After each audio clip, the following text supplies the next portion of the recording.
History is a clock that people use to tell their political and cultural time of day. It is also a compass that people use to find themselves on the map of human geography. History tells of people where they have been and what they have been, where they are and what they are. Most important, history tells a people where they still must go and what they still must be. The relationship of history to the people is the same as the relationship of a mother to her child.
How do you describe a legend?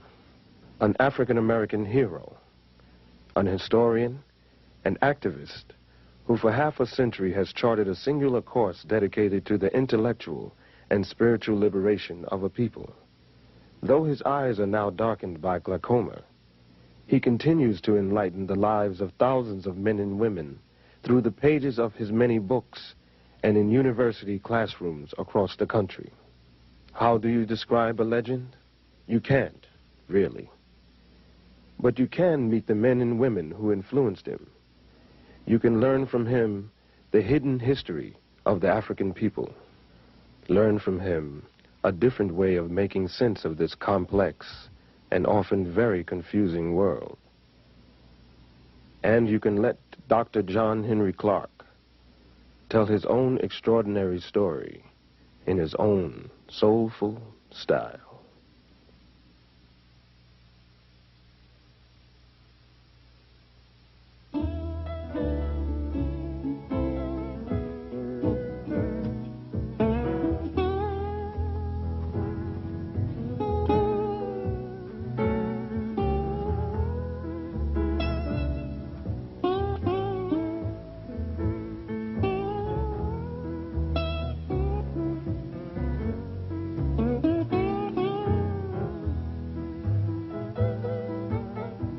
I was born on Sharecropper Farm in Union Springs, Alabama, New Year's Day, 1915. That was a great feast day in our family. And because my mother was a favorite in the family and I was late arriving, she said that nothing would be killed in this family until my child is born. And I didn't arrive until 3, and everybody was hungry. The feast had not started, and I wasn't exactly welcome.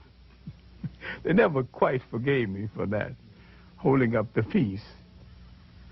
My early schooling was in one-room schoolhouse that we called Miller's Hill School.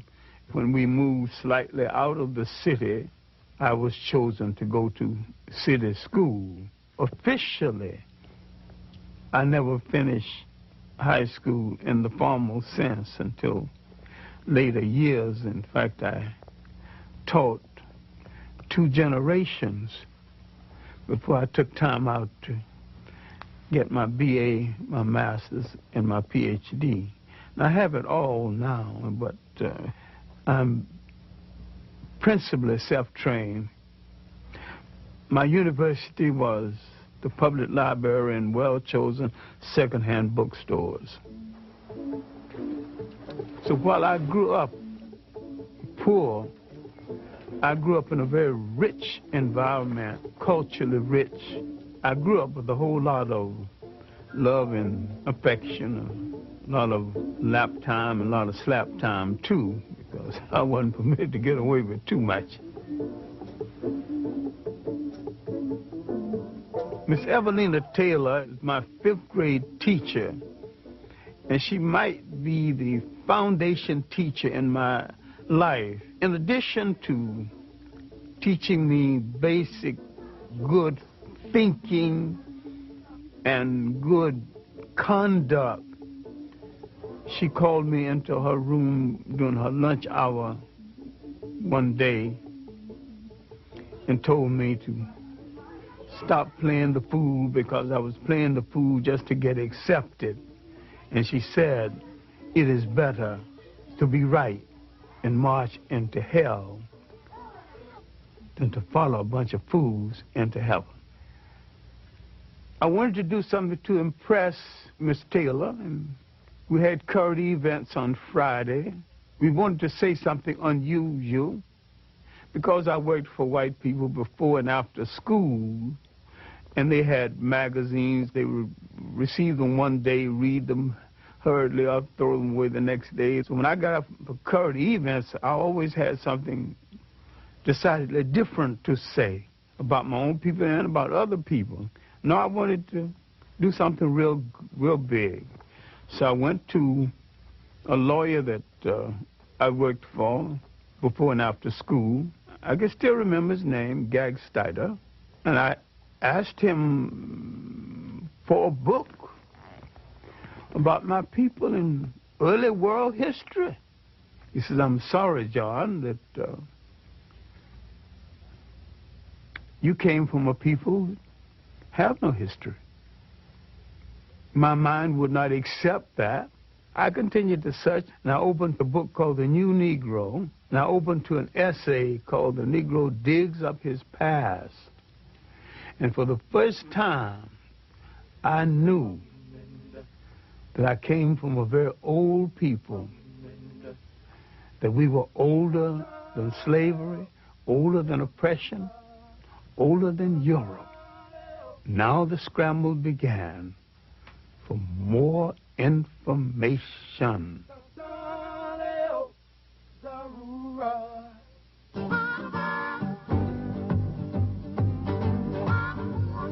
During the disaster years of the Great Depression, Americans in huge numbers take to the rails.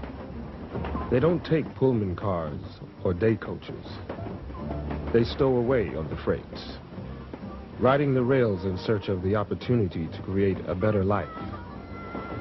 John Henrik Clark wrote them. Out of the South first, briefly to Chicago, and then on to New York City. I had a dream. I thought that because I'd had some success in writing local plays, writing lyrics for songs for local plays, and that I could go write professionally. It was a dream. It's a fantasy. I was pursuing this fantasy. At 18, you can pursue all kinds of fantasies. In the shadow of Manhattan's towering skyscrapers lies black, sprawling Harlem, greatest Negro metropolis in the world. My impressions of the Harlem community, in the first place, it was a clean community. It was an orderly community. It was a safe community. It was a community with its customs that we have forgotten now. Street-speaking customs, strolling customs, social customs. There was a time when 7th Avenue, now Adam Powell Boulevard, was the street of choice. And you did not walk down 7th Avenue on Saturday or Sunday without a coat and a tie. There was a custom of getting your lady in your long good suit and walking down 7th Avenue to show her off. You would walk 15 blocks. Sometime when you had $1 or so to spend, you would take on the 5th Avenue open bus all the way down to New York University and all the way back. And she was satisfied, and the whole evening you hadn't spent $1. A lot of times you didn't have one. They sure don't make ladies like that anymore. There was a time there were 3 functioning vaudeville theaters in Harlem, all well patronized. The Lafayette, Harlem Opera House, and the Apollo. The old Lincoln Theater, now a church, used to be a legitimate theater where the plays downtown would be brought uptown with the play with the black cast. Tyrant, show thy face. And that was our Broadway. I got involved with the communists and the socialists and other radicals, and began to read literature on the Russia of that day and see movies about Russia. I was never a member of the Communist or the Socialist Party. I was active briefly in the Young Communist League. We were looking for a way out of the condition in which we lived. And they opened doors for us and gave us a platform we otherwise did not have.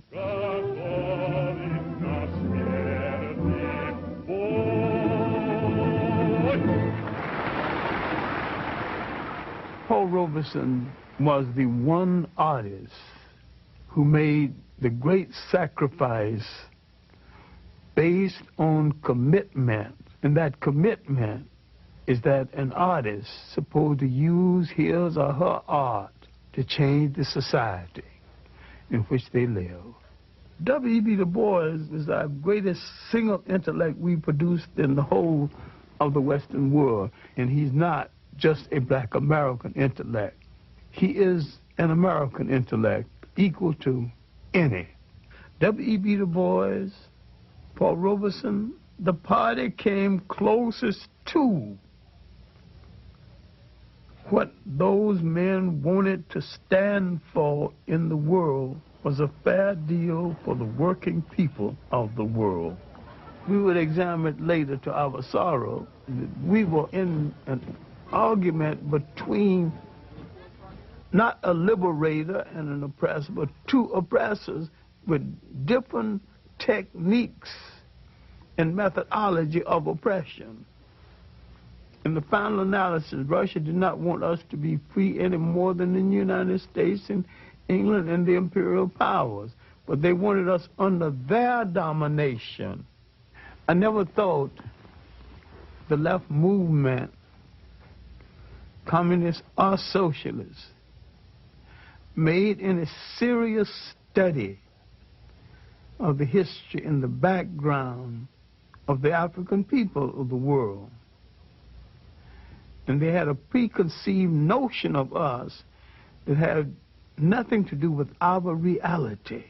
And these African communal societies, where each got according to his needs, were not copied from Europe because they existed before there was a Europe.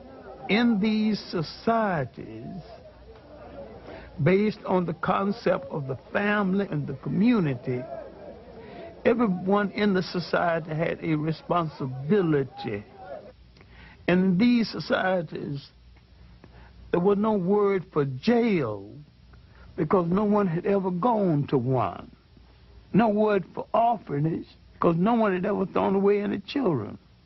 No word for old people's home because no one had ever thrown away grandma and grandpa. And while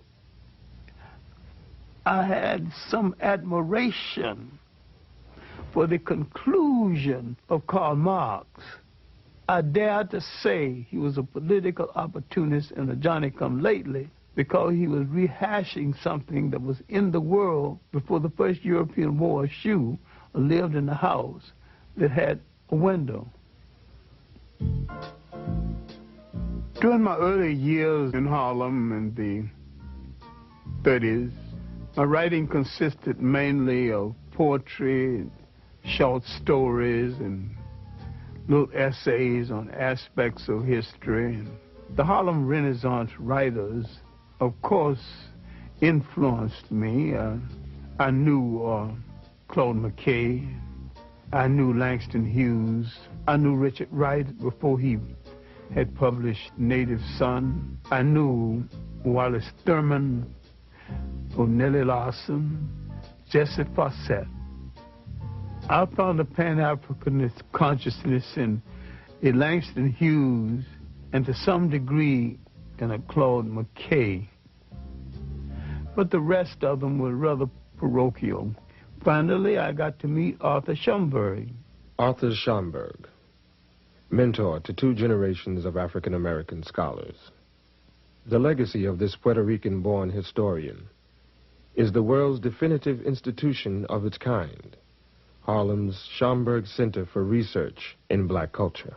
I went down the 135th Street Library, and he was on the 3rd floor, and I asked, very humbly, asked the librarian, do you know anybody who would give me a letter to see Arthur Schomburg? And she said very sharply, you know, and impatiently, because she was short of help, you just have to walk up 3 flights. I walked up 3 flights, and there Arthur Schomburg was holding down the desk, being 18 and rash. I wanted to know the history of African people of the world, henceforth, right now, within the hour, his lunch hour, all of it. He said, sit down, son. What you're calling African history and Negro history are the missing pages of world history. Then he said, son, go study the history of your masters. Go study the history of the people who enslaved you and find out why they found it a necessity to remove an entire people from the respectful commentary of the history of the world. Well, my earliest impressions of them was a people in power who intended to stay in power. And I began to wonder why they had so much and other people had so little, and why everybody I knew worked harder than they. Who made this arrangement? I studied European history and world history. Now, when I went back to Schomburg with some knowledge of background of European history, now he began to show me how to study African history. Arthur Schomburg taught me the interrelationship of African history to world history. Willis N. Huggins of the Old Harlem History Club taught me the political meaning of history. And from the lectures of William Leo Hansberry of Howard University, I learned the philosophical meaning of history. The most valuable lesson I would learn is that when you address a people by their right name, that name must relate to land, history, and culture. All people go back to the geography of their original origin and identify themselves, no matter where they live on the face of the earth. We have overused the word black because black tells you how you look, but it don't tell you who you are. You can call an Italian white, but that don't tell you anything about him. We are the only people who seem to have lost that all essential trait of geographical and historical reference.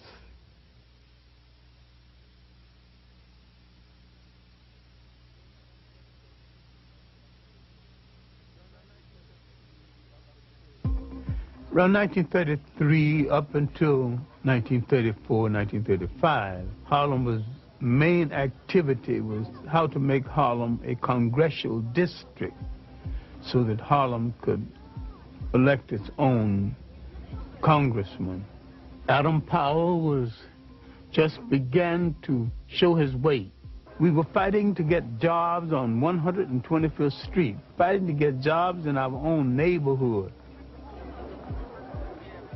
I admire Adam with all of his faults.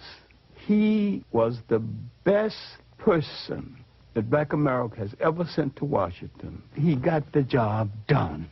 When he went to Washington the first time, they told Mr. Powell that we don't accept blacks in the congressional dining room. And Adam smiled and said, well, you don't accept them. Well, that's your custom. The next day, Adam got the tallest and the meanest looking and the blackest of the blacks he could find and marched them into the congressional dining room as his guest and got away with it. But it was a period when we were reassessing our role in the whole of the Western world.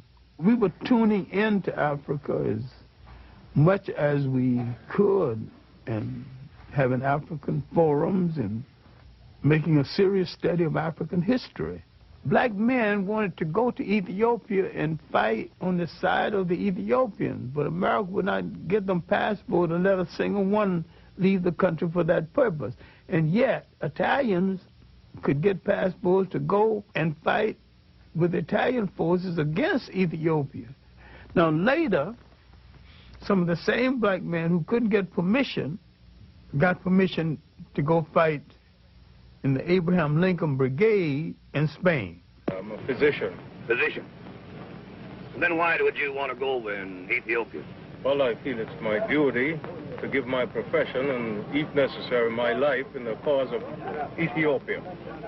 And I desire and be happy to die for the defense of entire Africa, including Abyssinia. That's fine. Sign right here on the dotted line.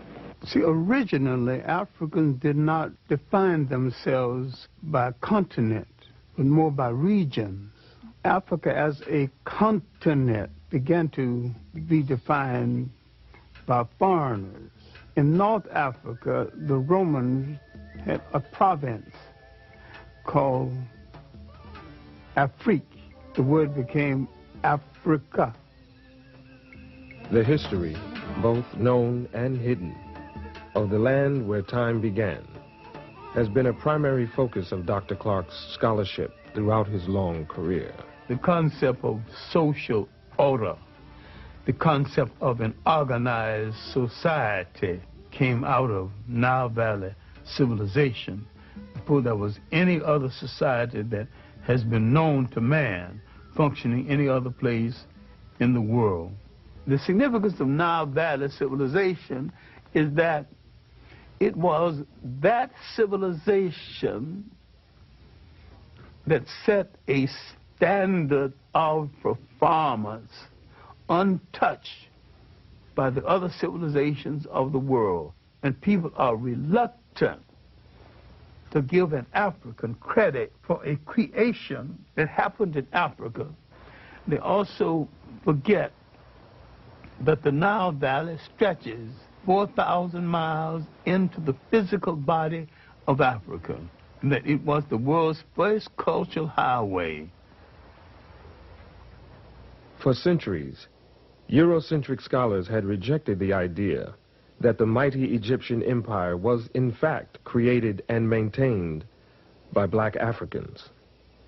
The concept that Western civilization was the product of non-white intelligence, imagination, technology, and spirituality was unacceptable, both psychologically and politically.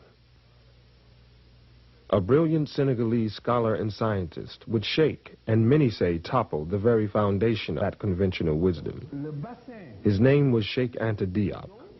His research was brought to the attention of the English-speaking world through the efforts of his longtime colleague and friend.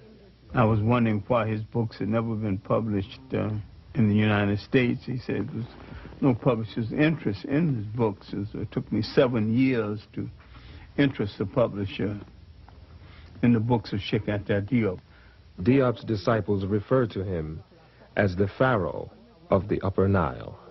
You must be strong enough and serene enough de voir les faits historiques to see the historical facts et de les interpréter and correctement. to interpret them. Nous pouvons tous être passionnés. We can all be impassioned. Mais ce n'est pas de cette manière que nous résoudrons les problèmes complexes de l'humanité. But that is not how we will resolve the very complex Donc cette problems of domination humanity. dont nous souffrons, dont j'ai souffert moi-même, The domination that we suffer from, that I have suffered from notre myself, propre domination des autres races l'a précédé. our domination of other races preceded it. Donc l'Afrique a exercé un impérialisme continu pendant 4000 ans. For 4,000 years, Black Africa had an imperialism. Toute l'Afrique occidentale était conquise et était justement sous la domination noire. All of Western Asia was under the domination of blacks. On n'aurait pu jamais penser à cette époque-là que la situation pourrait un jour être renversée. And at that time, no one would ever have dreamt that the situation could be reversed. C'est pour ça que l'étude de l'histoire nous redonne la sérénité pour apprécier les faits et les relativiser. This is why the study of history gives us the serenity required to appreciate the facts as they are. In 1974, he would challenge the major scholars of the world on the concept of Egypt not being anything other than an African state. In the conference on the peopling of Egypt, leading scholars of the world met and debated. Most of them wanted to put Egypt's origin outside of Africa. Sheikh Anta Diop and his protege, Theophile Obenga, placed Egypt within the context of Africa's totality. Sheikh Anta Diop was more than a historian. He was a scientist, he was a paleontologist, and he had proven that if he could get the pigment from some of the mummies, he could prove their African origins. All the rest of the conferees came just to disagree, and when it was all over, they had to admit these two men came prepared to prove their case. At that point, they began to close the door to the research of Sheikh Anta Diop.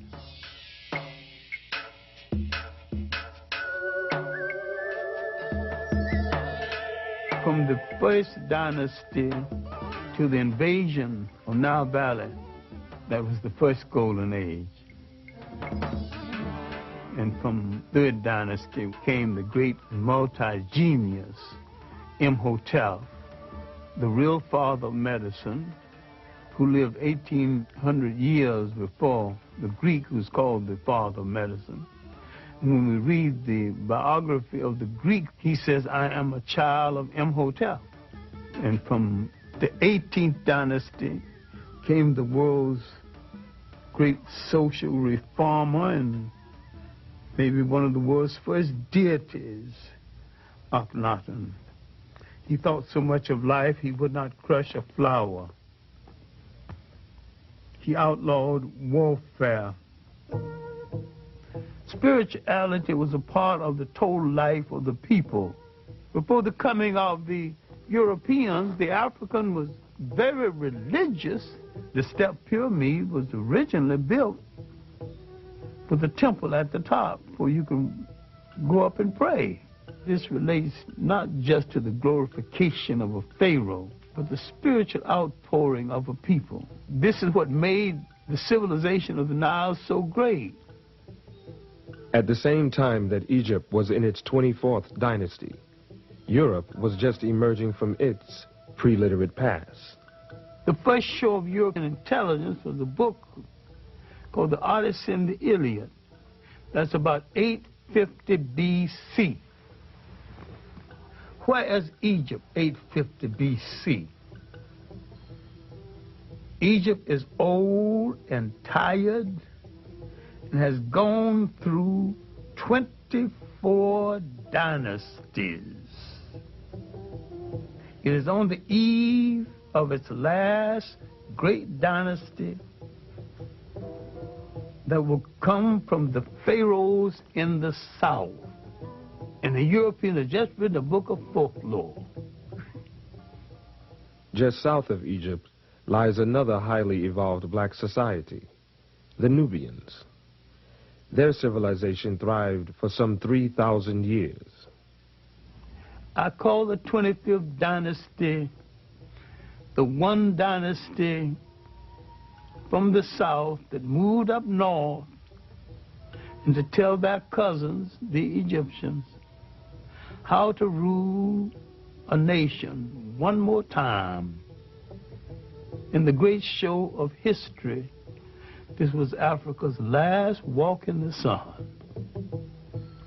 It was a great and mighty walk. That walk had lasted 10,000 years. Now it's coming to an end. Europe is just being born. The very word Europe is not even being used.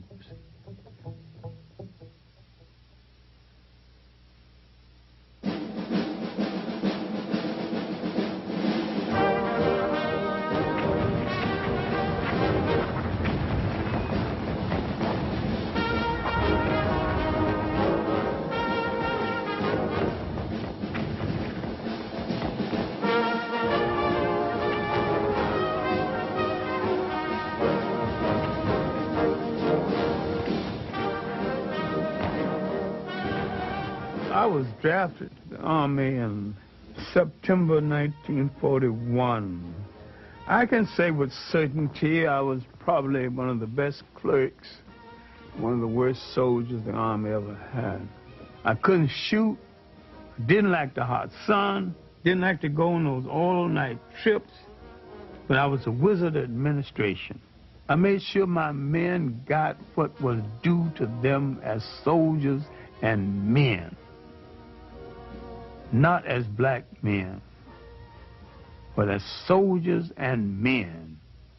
After I returned from the Army, it was not so much as finding myself again as a Pan-Africanist, but redefining myself as a Pan-Africanist. Remember, we had participated in a war that we were cynical about in the first place, and having participated in this war on a Jim Crow basis, getting out of the war, and there wasn't the employment that we had hoped would be there, I began to think more and more about the fact that African people would have to depend on themselves. Pan-Africanism would be perceived as a way to end African dependence on colonial masters, a way to create free and independent nations, a way to transfer the continent's immense riches from the hands of invaders into those of the indigenous people of the land. I began to define Pan-Africanism as the building of an African world community, the union of African people in different parts of the world, the African population in India and the Pacific Islands, the African population in the Caribbean, and Brazil and South America.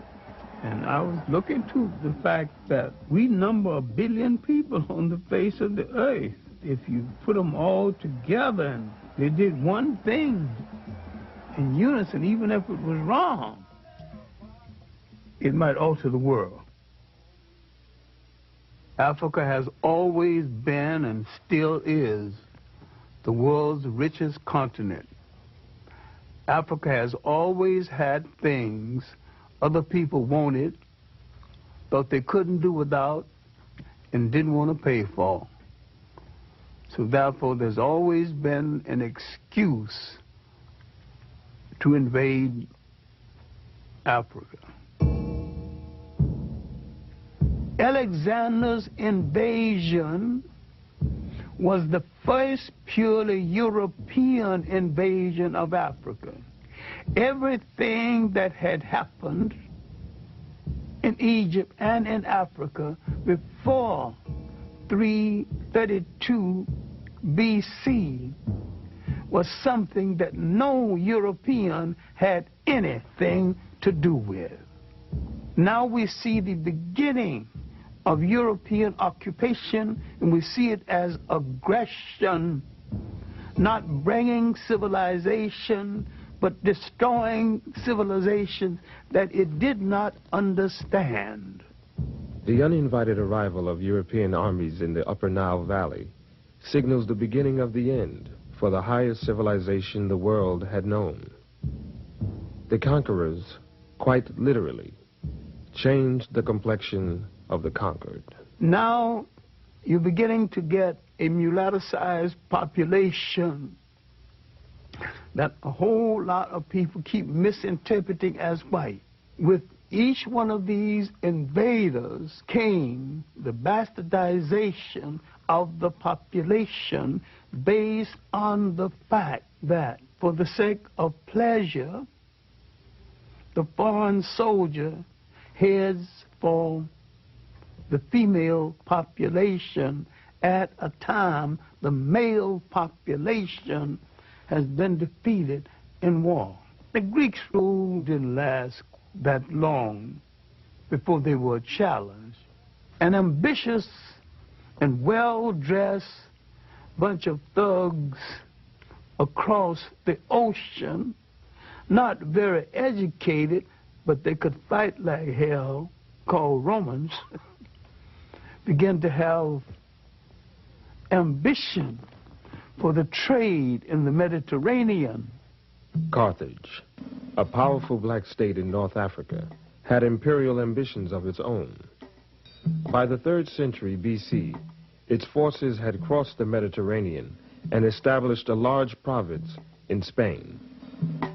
The military commander of Carthage had apprehensions about his Roman neighbors and warned his son to keep a watchful eye.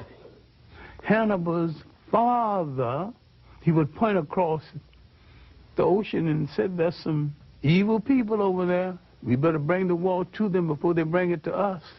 Hannibal never forget. Hannibal is only 26 when he takes charge of the army. He launches an audacious military adventure, leading his men and their elephants over the Pyrenees Mountains into France, then pointing them across the Alps boldly toward Rome itself. Heavy casualties, overextended supply lines, and defection of allies drive Hannibal off the soil of southern Europe. He retreats back home to Carthage. The Romans have made a mission, almost a cult, out of the destruction of Carthage. They would meet each other in the mornings. Good morning, Roman citizen. Carthage must be destroyed. Yes, of course, Roman citizen. Carthage must be destroyed. Rome's legions clash with Hannibal near Zama. His troops are defeated. Hannibal is sent into exile. His once mighty nation becomes another colony of Rome and an administrative center for their empire. Now, the Roman Empire internally was not very rich. Africa became the breadbasket for the Roman Empire. And except for Africa, the Roman Empire would not have been able to sustain itself. Now, the Roman presence in North Africa is going to force into being one of the great events in human history. Roman taxation, Roman oppression would cause people to turn to new gods and question old gods, to turn to a story about a God who comes forth to rescue them. Now, they would draw from African folklore the story of the child in the manger. Now, what am I saying? Later, in retrospect, he was referred to as Jesus Christ. Now, you can argue about the coloration of Christ if you want to, but I can sell that very quick and we can go on to the next subject. Was he a Roman? The answer is no. Was he a Greek? The answer is still no. These were the only European types in that part of the world at the time. If he was neither Roman or Greek, he was one of those other people. And all of those other people were non-European and non-white.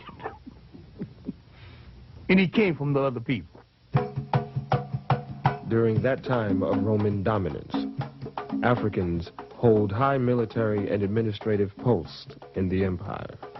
The Romans and the Greeks had no color prejudice comparable to the kind of prejudice we would know later on. Otherwise, why would 3 Africans become emperors of Rome?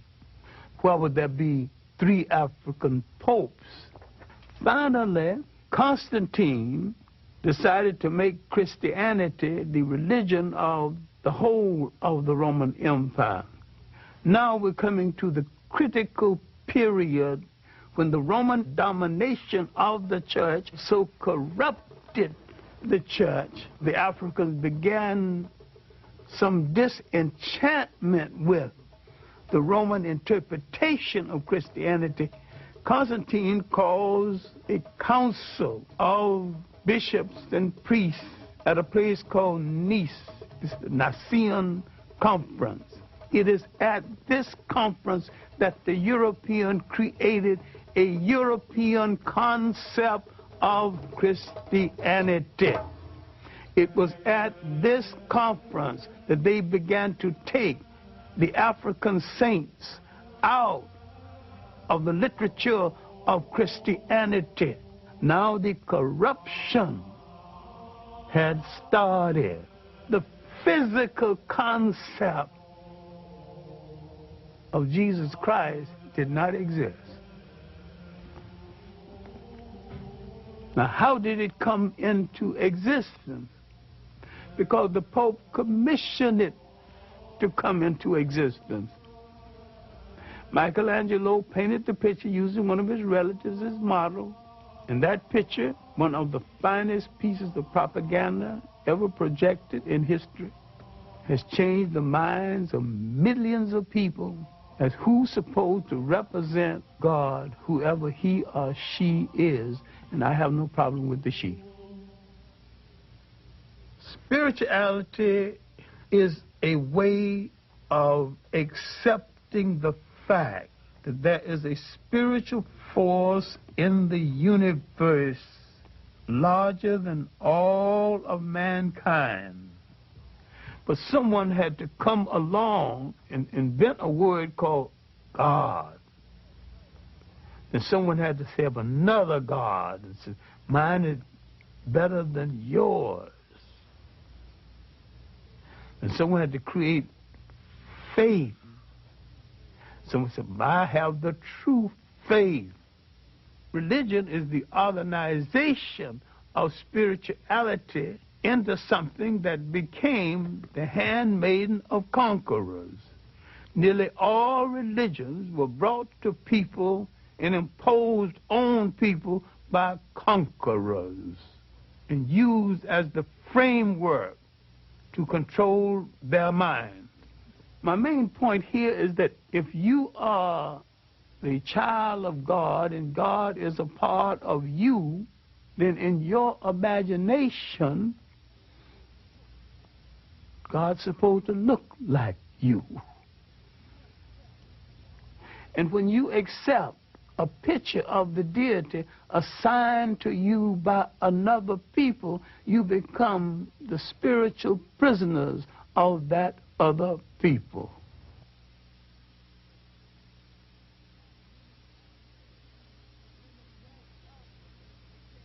Many Africans became Roman citizens, just like many black Americans today. I have nothing to do with Africa. I'm an American. I'm a citizen. I'm an American. There were Africans way back there with that same kind of split personality silliness, not knowing where their ethnic identity belonged. Rome's hold over its far-flung provinces weakens. In North Africa, it faces a new and fierce challenge: Islam. The Arabs, noticing the weakness of the Romans in North Africa, began to court the favor of the Africans. Arabs convinced the local black populations to join in the struggle against a common oppressor. They also convinced many of them to abandon their traditional beliefs and pledge their allegiance to Allah. The Africans assumed that by supporting the Arabs would get the Romans literally off their back. They were right.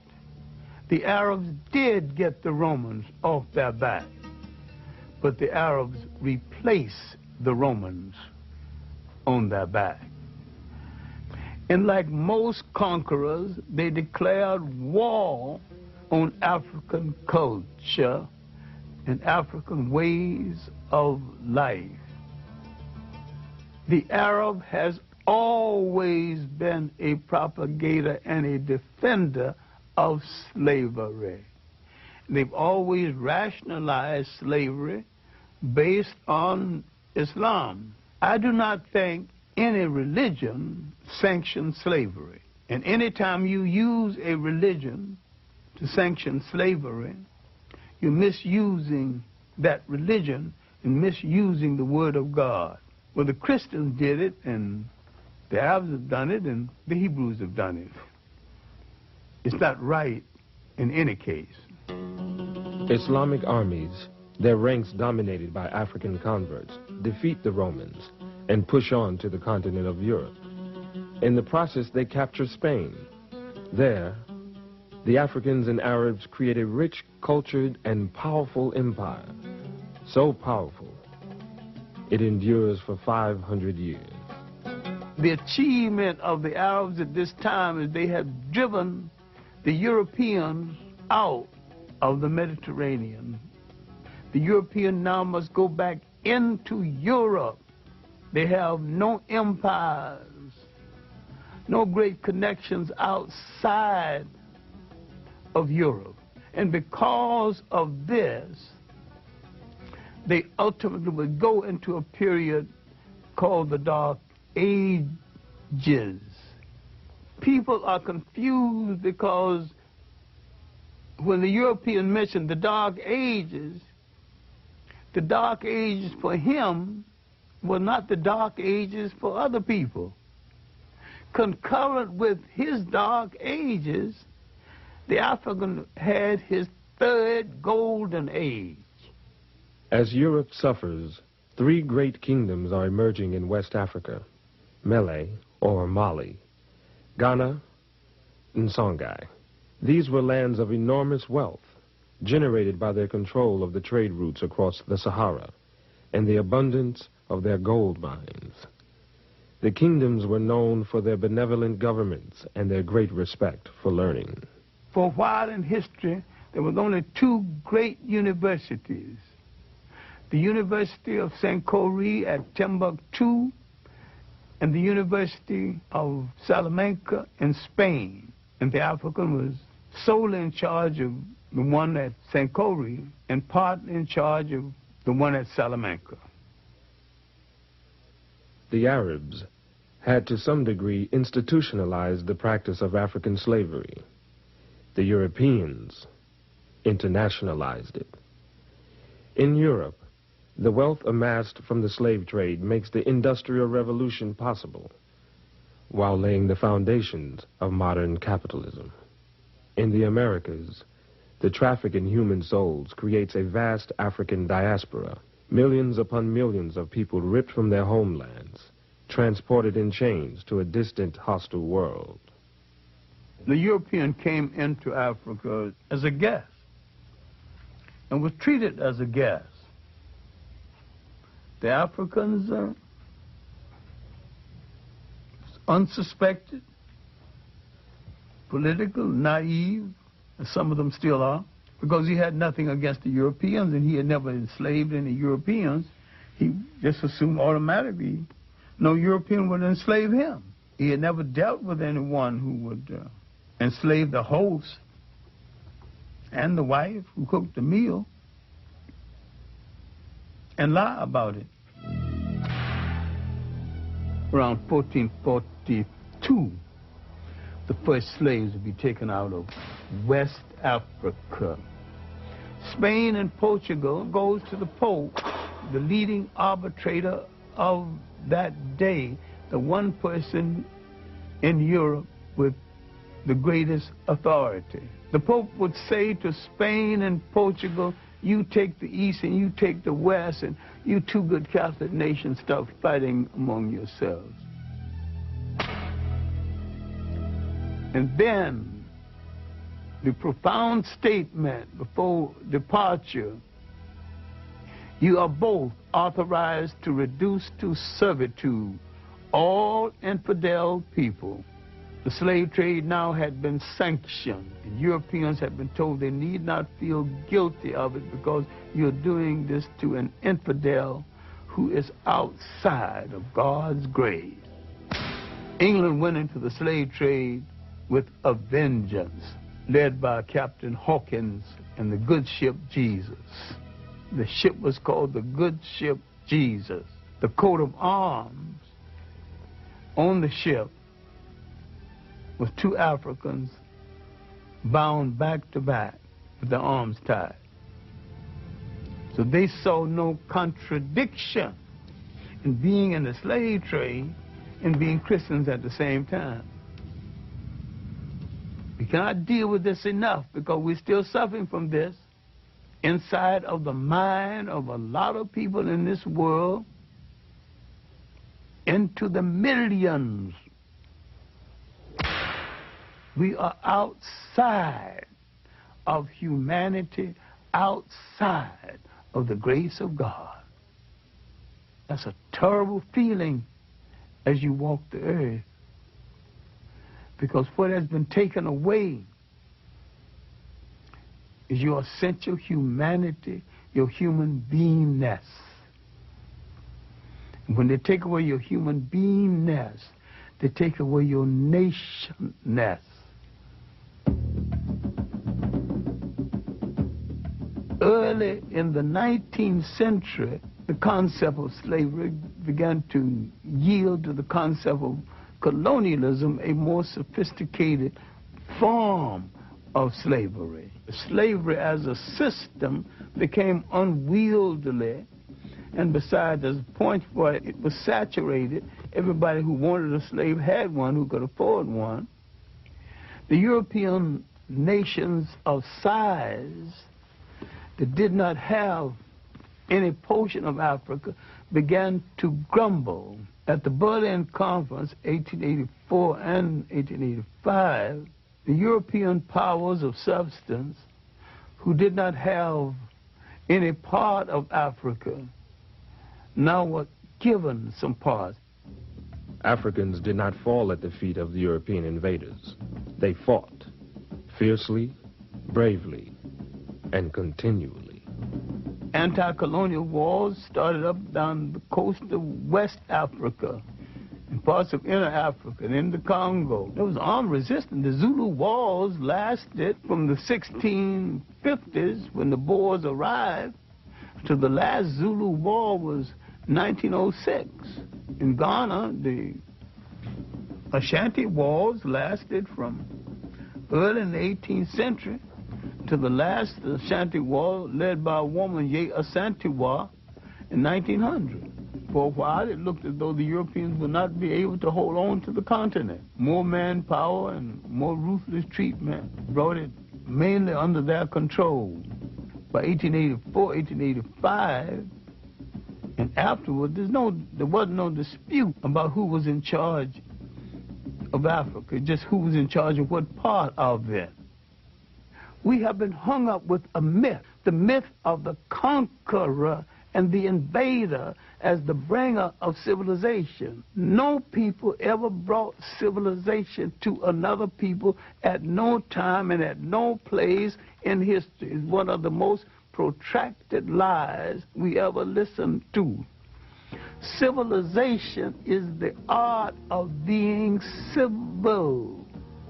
The word civil means being peaceful. And there's nothing peaceful about aggression. Only the slave can abolish slavery. If someone is on your back, you have to bend a little to balance them on your back. Now, the best move if you want to get them off of your back is to stand straight up.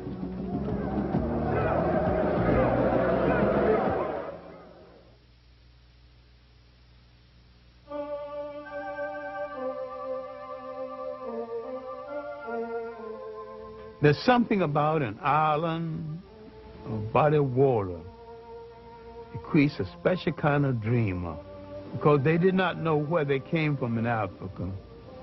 They dreamed of the whole of it, bring it all together in one piece. The seeds of Pan-Africanism, planted in the United States during slavery years, later flourish in the fertile soil of the British West Indies. Trinidad produced the three greatest Pan-Africanists, H. Sylvester Williams, C.L.R. James, and George Padmore. In Trinidad, they found the Pan-African League. H. Sylvester Williams would eventually call it Pan-African. He would call a conference in London in 1900. A few scattered Africans, a few people from the Caribbean, W. Du Bois from the United States. They did not ask for the independence of African states then. They asked for preparation. Give us the kind of education that will prepare us for eventual independence. They were reasonable, but they weren't listened to.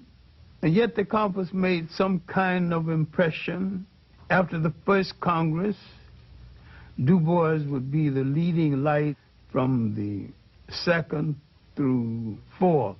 But the most meaningful, the one that Du Bois called in Paris, as a result of this Congress, Du Bois came to center stage as the leader and theoretician of Pan-Africanism. Pan-Africanism wasn't exactly new because black Americans were practicing it long before someone gave it a name. The African settlement movement, the movement that settled Liberia, was informal Pan-African movement. The so-called Negro Convention movement was most a discussion of how you bring the African world together. That whole 19th century was Pan-African thought. Prince Hall, his development of the black Masonic order that he called the African Lodge. The search for a place in Africa for settlement by Martin Delany and Robert Campbell. 1829, David Walker's appeal to the colored people of the world was basically a Pan-African appeal. All of this, before we come down to the end of the 19th century. The ultimate Pan-Africanist, of course, was the Jamaican Marcus Garvey. Citizens of Africa, I greet you in the name of the Universal Negro Movement Association and African Communities League of the World. You may ask, what organization is that? It is for me to inform you that the Universal Negro Movement Association is an organization that seeks to unite into one solid body the 400 million Negroes of the world. It was soon after the end of World War I.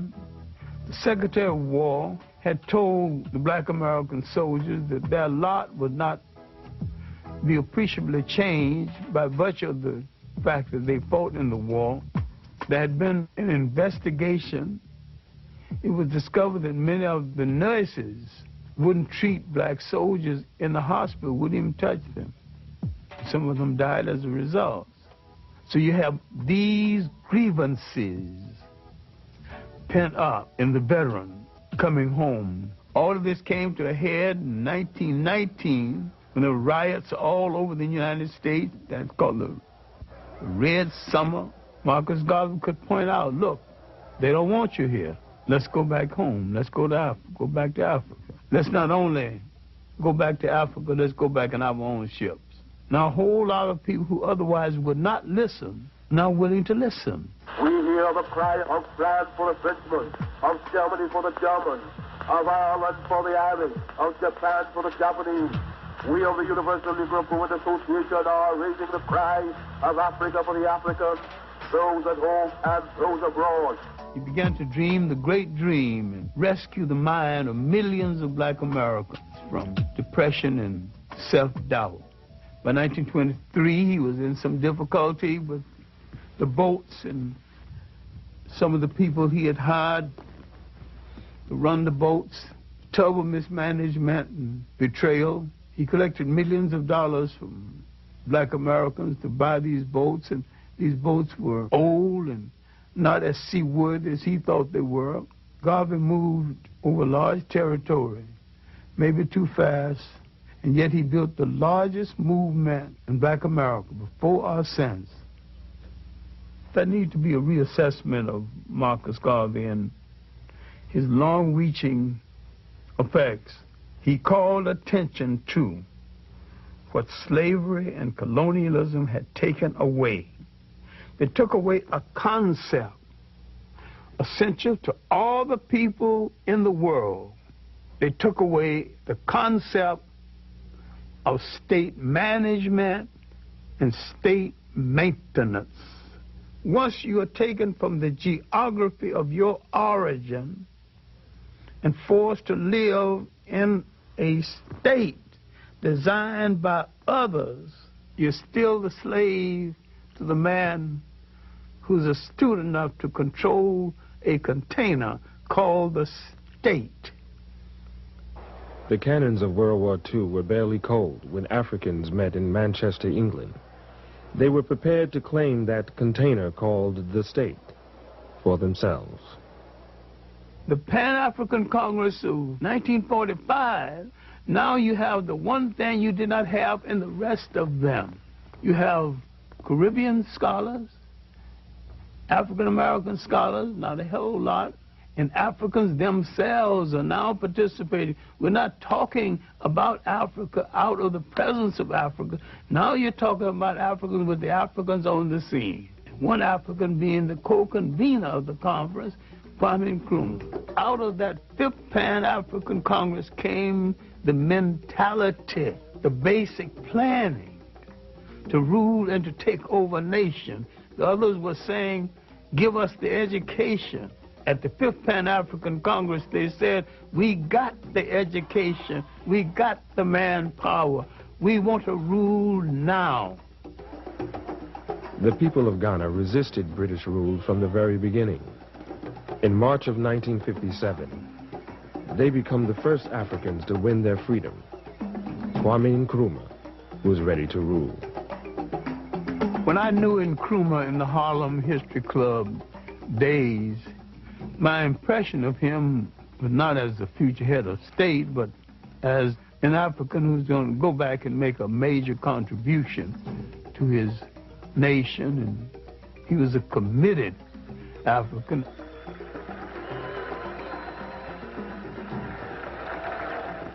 I went to Africa in 1958 because I've been promising myself I was going to get to Africa next year. That promise of myself went on for about 5 years before I actually got there. When I got there, all I had was a return ticket. I told an African who had read one of my stories in an African magazine and wrote and got my address.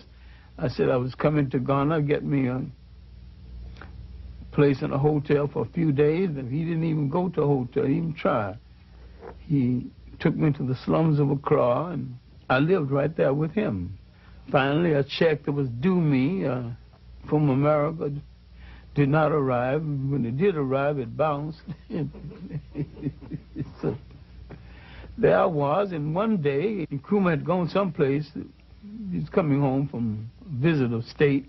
A whole lot of people along the highway hailing his return, and so I was along with the rest of them. I was just like another African melted into the crowd. And he spotted me, and he stopped the Rolls Royce, and the motorcycle drivers pulled their guns, thought that someone was about to hurt the president, you know. his motorcade stopped, and he came out, and he said, what the hell are you doing in my country? And I just laughed. You say, you're a long way from Harlem. He looked right and said, where do you live? I said, in Jamestown. Jamestown is the slums of Accra. Still is. He shook his head and said, you sure must love Africa. Finally, he headed back to his car, and he turned back to me. He said, you know what I'm going to do for you? I told him I didn't have any job, and my check had bounced. I didn't even know how I was going to get home. I'm going to put your Harlem behind to work. And he gave me a job. Working on his newspaper, the Evening News. The significance of Ghana's independence at that time is that it gave spirit to the whole of the African world. It was a major impact on Black America because it came at the time the Civil Rights Movement was reaching a crescendo, a great height. His first vision of Pan-Africanism was the physical unification of Africa. And he said that Ghanaian freedom won't mean anything until the rest of Africa is free. So the spirit of Ghanaian independence would create a light of hope in the rest of Africa. And this is what Kwame Nkrumah was trying to build. This is what the intelligence services of the United States, England, and France had to destroy to keep the example of Ghana from emerging. What went wrong was our misunderstanding of what a state consists of and the responsibility that goes into holding one together. And our dependence on our colonial masters more than we anticipated. We who had longed so much for power, we wanted power, power. When we got close enough to touch it, we realized we hadn't even decided what we were going to do with it once we get it. Now, I want to take this opportunity to welcome again to the United States, which he knows so well, the first citizen of Ghana, President Nkrumah. I was in the anti-poverty program in Harlem, and when Nkrumah came and spoke at the United Nations, I got the picture and showed it to them, and I got the speech. And the first thing I showed them, I said, look, there's a black man, head of a nation, speaking to the world. He got coarse, nappy hair. He didn't apologize for it. He said, here I am, African and black and bold and powerful and head of a nation. And I got something to say to you, and this is what I got to say.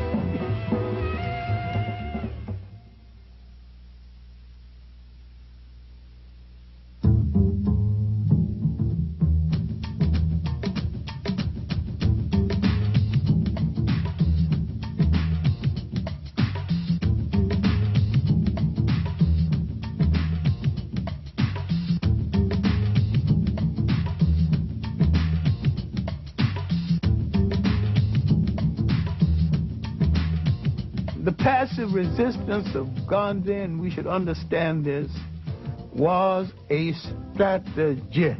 I regard myself as a soldier, though a soldier of peace.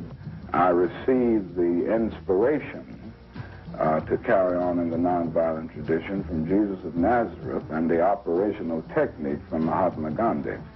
The passive resistance of the Civil Rights Movement was sold as a way of life. A strategy is never a way of life.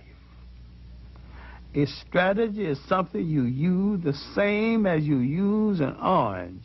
When the juice is gone, you throw it in the garbage can.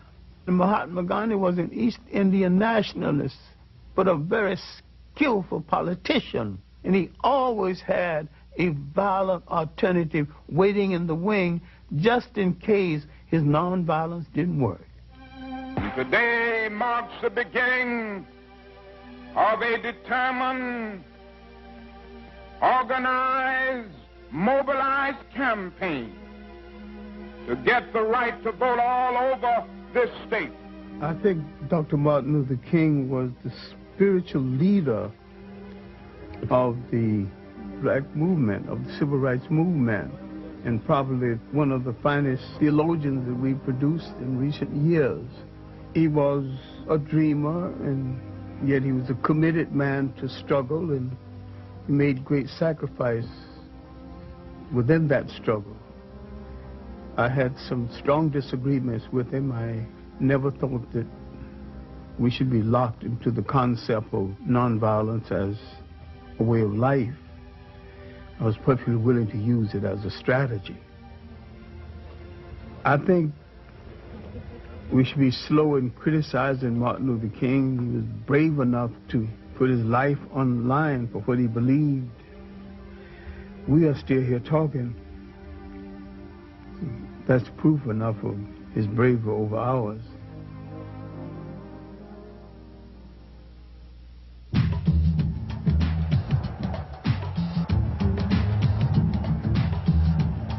I think the March on Washington was just that. It wasn't a march on Washington, it was a march in Washington. I don't know of any sweeping achievements that came out of it. It was a great ceremony. I'd be hard-pressed to identify the substance. I happen to think we've gotten enough mileage out of marching. It was a great ceremony. It was a great rehearsal for a show we did not put on the road. For a time, we had the attention of the world. Between the Civil Rights Movement, the Caribbean Federation Movement, and the African Independence Movement, we had the attention of the world, and there were people, though they hated our guts, they were willing to make concessions to us based on the fact that we were ready to handle power. We made too many speeches and didn't do the necessary work, the unglamorous off-camera work that would have made it possible. That was our great mistake. Ceremony that lacked substance. And that was a voice, loud and clear and analytical. We were fighting to keep from hearing that voice. It was the voice of Big Bad Malcolm X, who had both the national and the international message. One of the reasons that it is bad for us to continue to just refer to ourselves as so-called Negro, that's negative. When we say so-called Negro, that's pointing out what we aren't, but it isn't telling us what we are. We are African, and we happen to be in America. We're not American. We are people who formerly were Africans who were kidnapped and brought to America. I met him first in 1958. I know him from that period until his death, and sometimes saw him on a daily basis. I would furnish information on history and background information. I never told Malcolm X what to do, and I don't remember anybody else who told him what to do either. They have studied the tactics and the strategy and the methods of all of the African nations who have emerged and won their independence. And they've seen that the Africans didn't get it by sitting in. They didn't get it by waiting in. They didn't get it by singing, "We shall overcome." They got it through nationalism. I first met Malcolm at the World Trade Show building. Looked me up and down and said, "I bet you're a swine eater." I'll admit that I had paid some joyful visits to pork chops and other parts of the pig. And I said that, you know, Malcolm, if it wasn't for the pig, you and I wouldn't be here arguing about the pig, because some of us would be gone. We would have starved to death. Many times when Malcolm X was prefacing his speeches with the words, "The Honorable Elijah Muhammad teaches us," Malcolm X was teaching Malcolm X lessons over and beyond anything the Honorable Elijah Muhammad ever thought about. You say we are on the road now to a better world because the white man promised integration. This is a disgrace. Mr. Muhammad's analysis is that until the image of the black man in the mind of the black man has been changed, you will always have delinquency, parental as well as juvenile. So his entire approach is not so much to change the attitude of the white man toward the black man, but to change the attitude of the black man about himself. The Arabs and certain powerful groups within Islam really wanted Malcolm on their side. There was a serious attempt to persuade Malcolm to turn on Elijah Muhammad and establish a second Islamic group based on what they considered to be Orthodox Islam. They offered him $3.5 million. He turned it down, and we were walking down the street toward his car, and this man had turned down $3.5 million. And he whacked me on the shoulder and says, "Swine eater, let me buy you a cup of coffee." He was more loyal to Elijah Muhammad than Elijah Muhammad eventually was to him. Elijah Muhammad was getting old and feeble, and there was suspicion that Malcolm X would be the logical successor. There were those within the nation who didn't want Malcolm X as the logical successor because Malcolm X would have done some serious house cleaning. He was an honest man, and there were some thieves in the house. I think his development as a Pan-Africanist came a little later in his life. In the final analysis, he was as good a Pan-Africanist as any of the rest. We have to have the type of understanding of Africa and the type of understanding of our people here in order to build a bridge, a contact, a line of communication between the two. And once the lines of communication have been established, and our African brothers can stretch forth their hands and reach us, and we can stretch forth our hands and reach them, why, there's nothing that this blue-eyed man in this country will be able to do to you and me successfully from that day onward. Malcolm X had laid down a threat to the colonial powers of the world. It is nationalism that's bringing freedom to oppressed people all over the world. It was nationalism that brought freedom to the Algerians. It was nationalism that brought freedom to the Nigerians and to the Ghanaians.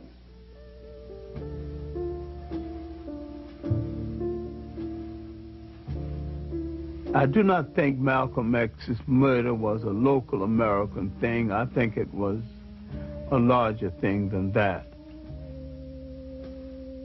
I do not think that Farrakhan had anything directly to do with the murder, but I do think Farrakhan is guilty of creating the attitude and the atmosphere that led to the murder.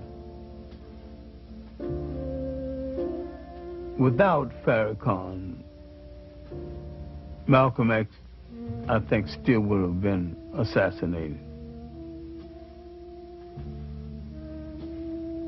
We were friends from the day we met until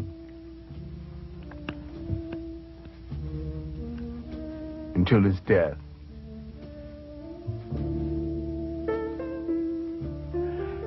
When I got the word of his death, I was in Connecticut. I'd gone up to make a speech in Connecticut, and I was at a Jewish home. Someone announced that he had died, and then someone added, dismissing the whole thing, that after all, he was anti-Semitic. I know the man well enough to know that he really didn't hate anybody. He hated certain things people did. He wasn't a hater at all, and they spoke as though they had the right to tell us who should and should not be our hero. I went into that bathroom, and it was after dinner, and just cried like a child for 15 minutes, and I came out partly composed and made the speech that night I was asked to make, and came on home and began to try to deal with the reality of the situation. Because to me, Malcolm X was not gone, and he's still not gone in my imagination. The whole year after his death, I almost got the feeling that we were having our usual conversation. I was always in it. What can I do? And finally, I got the feeling that he had said, do your best work. I was a good teacher before that. I was a better teacher and a better human being after that, because I knew that being a good classroom teacher was my best work.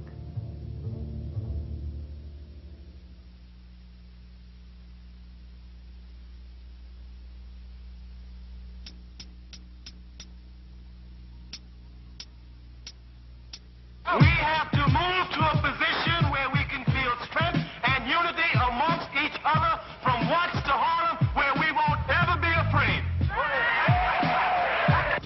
And the last thing we have to do is to build a power base so strong in this country that will bring them to their knees every time they mess with us. Individuals do not create rebellions, conditions do. Until they begin to adjust themselves to those conditions, rebellions will continue and they will escalate. And to fight for our liberation by any means necessary. It was the beginning of the Black Power movement. It was also the Black and Beautiful movement, moving into second gear. I would like to think that wearing the afro, wearing the African clothes was a move toward Africa. To some extent, it was a form of African consciousness, an African awakening. As a result of it, African people were stimulated throughout the world. But what followed the stimulation? What institutions came out of it? What of lasting value came out of it?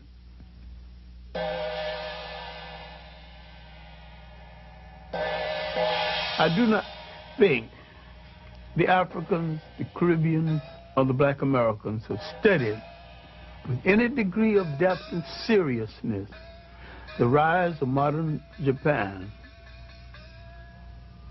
They went into a war and they lost. They sustained 2 atomic bombs. They had that country occupied.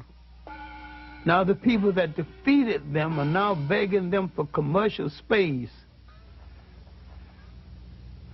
What did they do that we have forgotten how to do? They did some serious, astute planning. Not loud mouthing, not boasting. They did not get on the radio or any platform and call anybody any name. But they did what they had to do.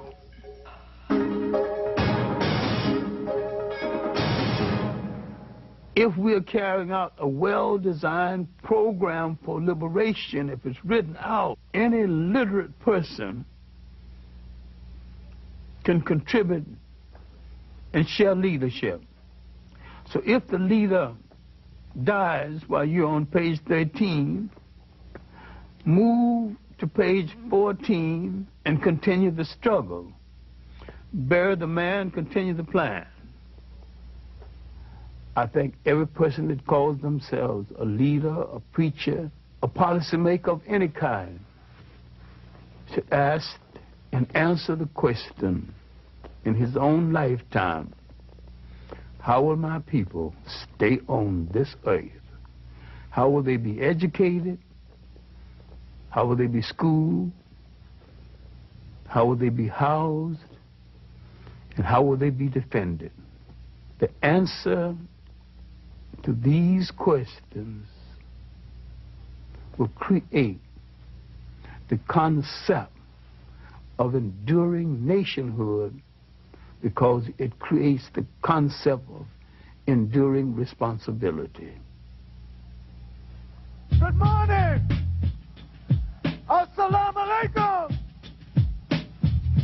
My dear brothers, black men, strong black men, upright black men, sober black men, together black men, unity black men, freedom black men, justice black men.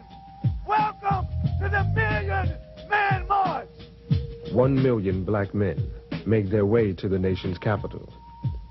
They are answering Minister Louis Farrakhan's call for unity, redemption, and atonement. It's the largest demonstration in American history. Marching is a strategy, and I think we have gotten enough out of the strategy. I think the march is a waste of shoe leather, gas, and energy. I have some serious problems with any kind of march for our liberation that leaves out one half of the mentality of our people, the women. I don't buy the rationale that the women need to stay home and take care of the children, you know. I ain't buying that. If they have no honorable place in your liberation is not worth the fight. Because you can't build no family struggle. You can't have no continuum. You can't even continue your name without that connection. Long live the spirit of the Million Man March. Long live the spirit of the Million Man March. I'm saying there's more to revolution than throwing your fist in the air. There's more to progress than marching. I want to say, my brothers, this is a very pregnant moment. Pregnant with the possibility of tremendous change in our status in America and in the world. We're doing showbiz liberation. And that's not liberation. Today, whether you like it or not, God brought the idea through me. And he didn't bring it through me because my heart was dark with hatred and anti-Semitism. He didn't bring it through me because my heart was dark and I'm filled with hatred for white people and for the human family of the planet. If my heart were that dark, how is the message so bright, the message so clear, the response so magnificent? This march will do more to wash Farrakhan's ego and to project him into the forefront of leadership than anything else.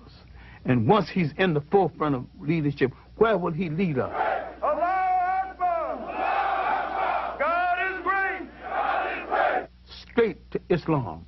And yet he will not make a principled statement on the enslavement of Africans in Mauritania and in the Sudan. And there's all kinds of documentation, all kinds of proof. If I have to be a dissenting voice in this, then I'm very pleased that I've got enough integrity to be a dissenting voice and not to care where the chips fall. Many perceive the African American family as an endangered species. To Dr. Clarke, the family is the soul, the spirit, and the cornerstone of the nation. If the family dies, so does the nation. We're making a whole new way of life out of the artificiality of imitating our oppressor, who's also in trouble with the family. And we grew up in communities where every child was a child of the whole community and could be disciplined and rewarded by anyone in the community. Now we bought into someone else's sociology. Don't touch that child. Don't you dare spank my child. When formerly, your mother left you alone and said, if they misbehave, you can spank them. We don't have that kind of relationship one to the other anymore.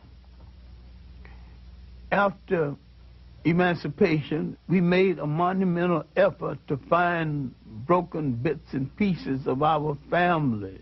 My own grandmother spent 3 years wandering around Virginia trying to find her first husband, who had been sold to a slave breeding farm in Virginia. But the major thing was we were trying to put families together and to have family connections. Our new mission of liberation is to put strong families together again, because the family is not only the embryo, the beginning, of all that we can call civilization, but it's the beginning of all anyone can call a civilization. Because this is the essential network that leads to nation. There's some common sense things we can still be doing. Our communities are miniature nations. We have to control them. Control the real estate in those communities. Control the education in those communities. You cannot write the history of this nation as though it is only a white nation. It's a multicultural nation. I'm saying whatever the solution is, either we are in charge of our own destiny or we are not in charge. On that point, we got to be clear. You're either free or you're a slave.